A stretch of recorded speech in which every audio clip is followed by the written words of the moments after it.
Bonjour à tous, je vous invite à vous abonner à cette chaîne, à aimer, à partager, à commenter ces vidéos, c'est très important. C'est une manière de nous soutenir. Merci à vous tous.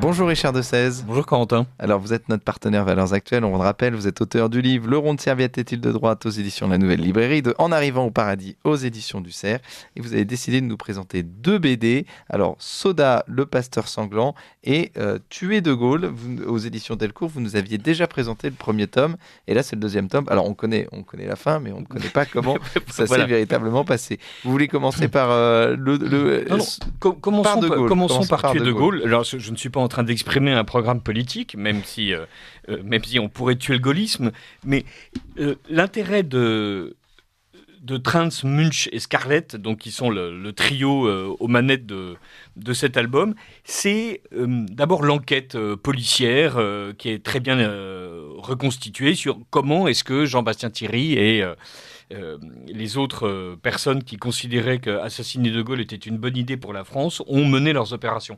Dans le tome 1, on racontait les premières tentatives d'assassinat contre De Gaulle. Et Bastien Thierry était déjà dans l'ombre. Et dans ce tome 2, c'est vraiment l'attentat du Petit Clamart qui est mis en scène, avec l'arrestation de Bastien Thierry et son exécution. Comme vous le dites, on sait comment l'histoire s'est terminée. Le scénariste, lui, a voulu aller plus loin et donc reparler des zones d'ombre. Parce qu'après tout, si Bastien Thierry était si bien renseigné sur les allées et venues du général de Gaulle, c'est qu'il y avait quelqu'un qui renseignait Bastien Thierry, puisque Bastien Thierry n'était pas à l'intérieur de l'Élysée en train de compulser les agendas et les notes de service pour savoir quel jour partait de Gaulle pour quel voyage, sur quelle route. Et Bastien Thierry, il venait de quel réseau, rappelez-nous ?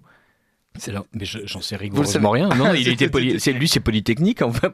C'est ça. Non, mais ce que je veux dire, c'est que c'était un ancien de l'OAS, quelque chose comme ça. Non, pas du tout. Non, Bastien Thierry, en plus un ancien de l'OAS au moment de l'attentat du Petit Clamart. On était de l'OAS, on n'était pas encore un ancien. Oui. Non. En fait, c'était un patriote. En fait, et puis qui, comme tous ceux qui à un moment donné décident de se lever contre un dictateur dont la puissance néfaste leur paraît véritablement insupportable, décident d'aller jusqu'au bout d'une action définitive et violente. Et non, il a pas. Bastien Thierry n'a pas un passé ancré dans la Seconde Guerre mondiale ou dans 14-18. Enfin voilà, c'est vraiment un Français. C'est un bon produit d'ailleurs de la méritocratie française. Dont on peut considérer que la fin est évidemment un peu différente de celle des énarques qui nous gouvernent aujourd'hui. Mais la manière dont l'histoire est racontée est évidemment palpitante. On est véritablement dans la préparation de l'attentat. Et on a l'impression d'être dans un de ces films des années entre 1950 et 1970 où on est vraiment au cœur de l'action avec pas trop de dialogue et on montre véritablement le déroulement. Il y a des planches muettes, et vous savez que j'adore les planches muettes qui sont très efficaces avec des vieilles voitures. Les amoureux des déesses vont être absolument ravis. On court dans les rues de Paris. Il y a quelques scènes évidemment dans les antichambres ministérielles. Et peu à peu, ce qui se dresse, c'est la manière dont cet attentat va avoir lieu, dont les journalistes enquêtent en parallèle sur qu'est-ce qui peut motiver ces attentats. Il y a aussi, à l'intérieur de cette bande dessinée, le rôle joué par les Américains, qui est un peu trouble. Et donc, on finit évidemment par assister à l'attentat qui échoue.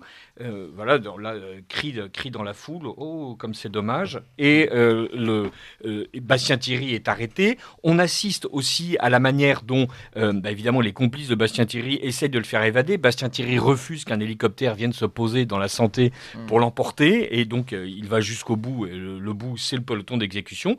Mais l'enquête, ensuite, tourne court et on se dit que voilà, il y a toujours quelque chose, exactement comme dans l'assassinat contre Kennedy, où, comme le disent certains, le complot est toujours en cours, puisqu'on ne sait pas qui a véritablement commandité cet assassinat. Et bien, dans le cas de l'assassinat contre De Gaulle, on ne sait toujours pas qui a véritablement pu renseigner Bastien Thierry. Et donc, selon l'auteur, voilà, le grand haut, le docteur Martin, ne sera jamais inquiété pour les tentatives d'assassinat contre De Gaulle. Il accueille mai 68 avec enthousiasme. Jean Bichon, alias le colonel Blanche, ne sera jamais cité dans l'attentat du Petit Clamart. Et il donne les sources. Donc, pour ceux que ça intéresse, voilà, ça résume bien l'affaire. Il n'y a pas de parti pris pro-gaulliste ou anti-gaulliste. Évidemment, ce n'est pas non plus un album à la gloire de Jean-Bastien Thierry. Mais on est véritablement entraîné par une bonne enquête et avec ce côté, malgré tout, bien républicain, bien français, et d'une manière générale, je ne sais pas pourquoi je tape sur la République une fois de plus, bien vous avez rien fait là pour le coup. Oui, pour une fois, bien étatique. On sait que il n'y a pas d'attentat sans que le pouvoir n'y mette la main lui-même d'une manière obscure, ou en tout cas les côtés obscurs du pouvoir. Et c'est une bonne manière de découvrir une partie de notre histoire de manière ludique. Et vraiment, à côté de ça, dessin solide, couleur agréable. Voilà, donc c'est un véritable dynamisme dans la mise en scène de l'attentat. C'est agréable. Là, ça, c'est aux éditions Delcourt, Tuer De Gaulle, aux éditions Delcourt. Et puis la deuxième BD, c'est Soda, le pasteur sanglant, de Bruno Gazzotti et Olivier Bocquet, aux éditions Dupuis. Ça a l'air tout de suite beaucoup moins historique.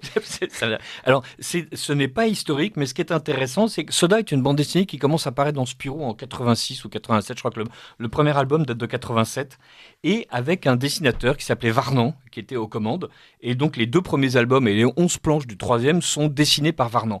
Un dessin remarquable, un personnage intéressant. Donc, c'est un flic new-yorkais, donc des années 80, qui a une mère cardiaque et qui cache à sa mère qu'il est devenu policier pour éviter qu'elle ne s'inquiète pour lui. Et donc, il s'invente un costume de pasteur. Et donc, chaque matin, il revêt son costume de pasteur devant sa mère, puisque sa mère habite chez lui, ou il habite chez sa mère, au choix.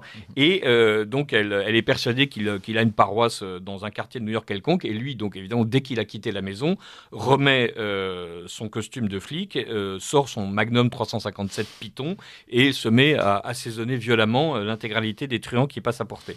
Bon, avec des raisons, évidemment, à chaque fois, il dégaine bien à contre-cœur. Hein. C'est pas l'inspecteur Harry, même s'il est à peu près aussi sanglant.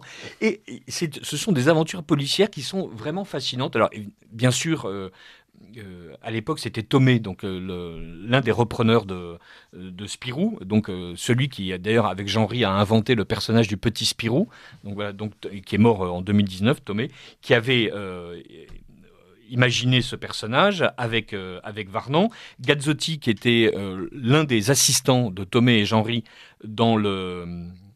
au studio Tomé pour dessiner le petit Spirou, prend la succession de Varnan et dessine une dizaine d'albums. Et Soda disparaît plus ou moins au début des années 2000. Il y a un album qui reparaît avec un autre dessinateur en 2014. Et là, ça y est, donc Bruno Gazzotti reprend le bébé, et avec aux commandes Olivier Bocquet, qui est un grand scénariste de bande dessinée, qui est vraiment un touche-à-tout protéiforme. Il a scénarisé de très belles bande dessinée sur des personnages féminins. Vous vous souvenez, la toute première critique de bande dessinée que j'avais eu le plaisir de faire sur Radio Courtoisie était consacrée à sa biographie d'Alice Guy. Aux éditions Casterman, donc Alice Guy. Et vous aviez déjà parlé de De Gaulle aussi, je crois. C'était la première ou peut-être la deuxième? Non, on avait déjà parlé du tome 1 de De Gaulle. Mais je crois qu'à la première, c'était déjà une bande dessinée sur De Gaulle ou sur les généraux, mais je sais plus exactement. Oui, vous avez raison, ça devait être l'album dessiné par Bouc sur un général des généraux. C'est ça, exactement. Voilà, sur le coup d'État de 1958. Exactement. Et là, vous avez vos marottes, on va dire. Non, c'est l'actualité éditoriale qui suis-je pour aller à l'encontre de ce que les éditeurs nous proposent. Non, c'est vrai, j'aime bien cette période. Soda, donc évidemment, c'est pas du tout à mettre entre toutes les mains, puisque donc c'est quelqu'un qui est habillé comme un homme de Dieu et qui vit des aventures sanglante. À chaque fois, il y a un côté un peu torturé qui correspond bien au New York des années 80. Le cinéma de l'époque, avec tous les Al Pacino et Oscar Scorsese, nous montre une ville sale, malade, si j'ose dire, névrosée, et avec bien sûr les méchants qui sont l'expression suintante de cette névrose urbaine. Soda, vraiment, c'est un bon film des années 80, un bon film policier avec des héros forts, des personnages, les sidekicks, comme on ne devrait pas dire sur Radio Courtoisie, donc les acolytes du personnage principal. Voilà, une jeune policière noire aux charmes avantageux, un vieux policier blanc bedonnant et fumant le cigare, un capitaine de police maigre et italien, enfin voilà, une tortue, une migale, enfin donc des gens qui sont récurrents. Donc il y a un côté un peu série télévisée, mais ce sont de très bons scénarios, c'est bien dessiné, les aventures sont raisonnablement palpitantes. Voilà. Je suis ravi que Soda reparaisse. Je ne dirais pas que Soda, le facteur sanglant, soit le meilleur album de toute la série, mais si c'est l'occasion pour les auditeurs de Radio Courtoisie de redécouvrir toute la série, n'hésitez pas, courez-y. Voilà, commencez par le dernier. Il est bien dans le ton des autres. Bocquet a fait un remarquable travail pour se glisser à l'intérieur de la série. Voilà, il y a deux ou trois allusions un peu saumâtres sur la religion. Soda est censé être un pasteur protestant. On va considérer que c'est le protestantisme qui est visé et pas la religion catholique romaine. Et donc Soda, et quelles sont les intrigues un petit peu de ces enquêtes? Donc on suit une enquête d'un policier déguisé en révérend. Dans le pasteur sanglant, sinon ce sont des enquêtes normales. Voilà, il y a un tueur à gages, il y a un tueur en série, il y a des malfrats. Généralement c'est sanglant parce que Soda c'est un peu l'inspecteur Harry avec réticent. Voilà. Donc l'inspecteur Harry, malgré tout, on le sent raisonnablement content de dégainer son pistolet. Soda le dégaine, mais avec de la réticence, du remords et de la culpabilité. Je ne dis pas que l'inspecteur Harry n'en éprouve aucun, mais enfin, ce n'est pas manifeste à l'écran que Clint Eastwood regrette véritablement d'avoir assaisonné les punks, comme il dit, au moment où il leur envoie une bastos. Le Soda, lui, il est tiraillé entre sa vie bizarre, sa mère cardiaque.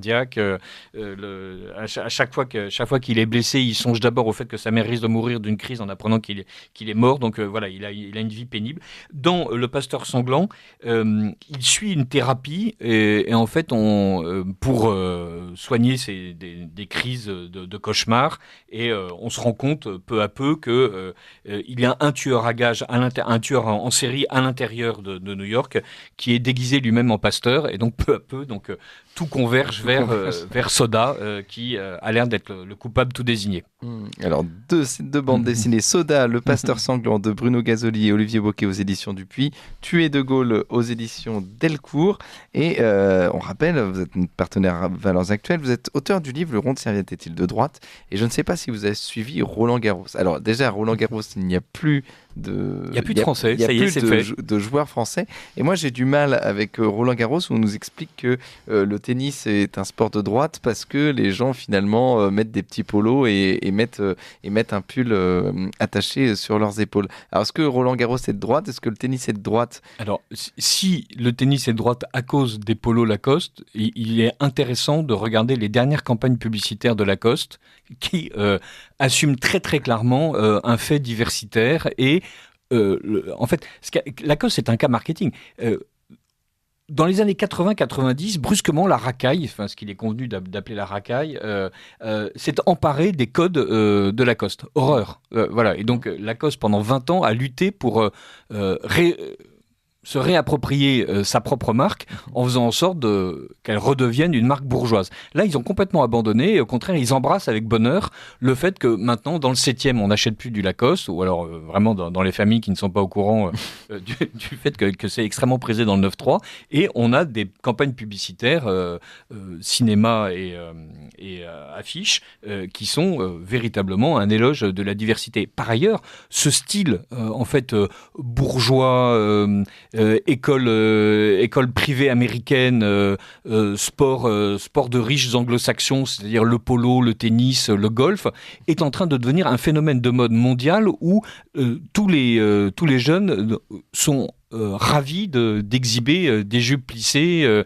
des mocassins et des soquettes blanches, et des pulls au col en V et avec une broderie quelconque. Donc on a voilà, ces codes-là sont entièrement récupérés par la consommation de masse mondiale et le multiculturalisme. Donc je ne pense pas du tout que le tennis, à part ça, voilà, le tennis, ça peut pas être de droite. Je veux dire, c'est un sport ultra friqué, avec des commentateurs hystériques, des stades remplis de gens qui hurlent et Amélie Maurespo qui nous explique ce qu'il nous faut, qu'on pense du Kosovo. Donc je ne vois vraiment pas pourquoi le tennis serait de droite.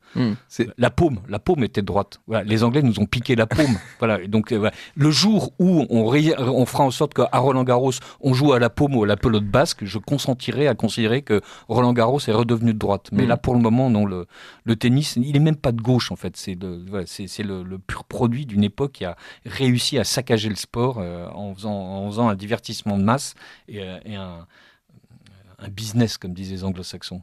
Donc le tennis n'est pas de droite, et puis le rugby, on peut dire que c'est de droite, par exemple. Il y a des sports de droite. Il y a quand même des sports de droite. Alors le rugby est de moins en moins de droite au fur et à mesure qu'il est professionnel. Quand on a des packs où le poids moyen est de 110 kilos et où donc on entend craquer absolument tout avec... alors le jeu continue à être extrêmement rapide, mais ce qui était beau dans le tennis, c'est que c'était un sport d'amateur. Là aussi, les Anglais ont tout foutu en l'air. Je veux dire, c'est eux qui ont insisté pour que ça devienne un sport professionnel. Ils avaient déjà commencé d'ailleurs à faire en sorte que ce soit professionnel, puisqu'il y avait énormément de rugbyman anglais qui étaient en fait policiers et qui n'étaient policiers que pour avoir une prétendue profession, alors qu'ils passaient leur vie à s'entraîner au rugby. Pendant que les Français, eux, étaient véritablement assureurs et garagistes. Donc les Anglais nous mettaient de temps en temps des piles en ricanant, mais c'est juste qu'ils avaient triché à la base. Les insulaires, c'est quand même une drôle de mentalité, quoi. Surtout les Anglais. Tout à fait. Voilà. Donc finalement... On pardonnera à De Gaulle, mais pas aux Anglais. Voilà, donc pour qu'un sport reste de droite, il ne faut ni des Anglais, ni les professionnels, ni les professionnels, ni de l'argent. Merci beaucoup Richard de Cesse pour ces éclaircissements, en plus de votre chronique bande dessinée.